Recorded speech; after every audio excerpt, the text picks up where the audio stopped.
In 1787, Russian statesman Grigory Potemkin tried to convince his lover, Empress Catherine the Great, that he had successfully colonized Crimea, even though he hadn't. In fact, he had run out of money just as Catherine was planning a river cruise through her newly annexed lands. Legend has it that Potemkin, determined to fail up, had workers design and erect portable pasteboard facades painted to look like state-of-the-art provincial amenities that could, if you were squinting from the deck of a boat, be perceived but not apprehended. The phrase Potemkin Village now refers to any mad, perversely charming scam machinated to obscure an ugly truth. A devil in disguise.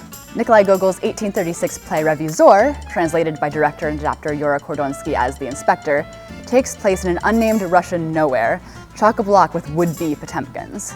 Sent into a frenzy by the prospect of big city glamour that has hitherto existed only elsewhere, the village bureaucrats slap on an overcoat of pompous deference worthy of the capital. They frantically renew their issuing of officialdom's orders and procedures, tripping over their feet and their words in an effort to get away with gross misconduct. This is the grammar of bureaucracy. Every rule has its privileged exceptions. The words grammar and glamour are etymologically related. Both refer to the occult languages or devil worshippers' power to charm. Gogol was fascinated by the devil and his various cults. An element of the supernatural drives nearly all of Gogol's prose works. Finding the supernatural in The Inspector, though, takes a bit of nosing around.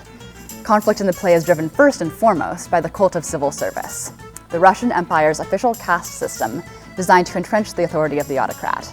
Bureaucrats oppress those in the ranks below in a bid to ascend to the ranks above. American essayist Joan Didion wrote that all writing is an attempt to find the grammar in the shimmer, or to impose a grammar on the shimmer. The art of translation is in many ways the art of illusion, the art of literally imposing the grammar of one language onto the otherwise inaccessible expression of the other, and claiming that the former faithfully represents the latter. There's a scene in The Inspector that's long been colloquially known in Russia and abroad as the lying scene. Yura has retranslated it as the dreaming scene, awakening us to the question, when is it lying and when is it art? 19th century political satirists often show empathy towards swindlers. Think Dickens's Artful Dodger. There's an art and a charm to pickpocketing. But there's a difference between a pickpocket and a profiteer. The profiteer steals out of greed, but the pickpocket, well, needs must when the devil drives. The devil in this play is everywhere.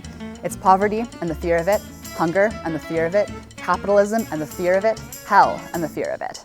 These devils we're dealing with in our Gilded Age are remarkably like the ones Gogol witnessed and then wrote about almost 200 years ago in his. In her 1908 play, Cassandra, about a woman cursed to tell prophetic truths no one believes, Ukrainian playwright Lesia Ukrainka has the line, "And what are we to call such truth that is born of lies?" Well, we call it art. Gogol's playwriting was fed by the lies, the bribes, and the above-board extortion he witnessed. While The Inspector doesn't serve its heroes their just desserts, neither does the play give the devil his due. Gogol relies on his audiences to ensure no one gets away scot-free. Don't let yourself be charmed.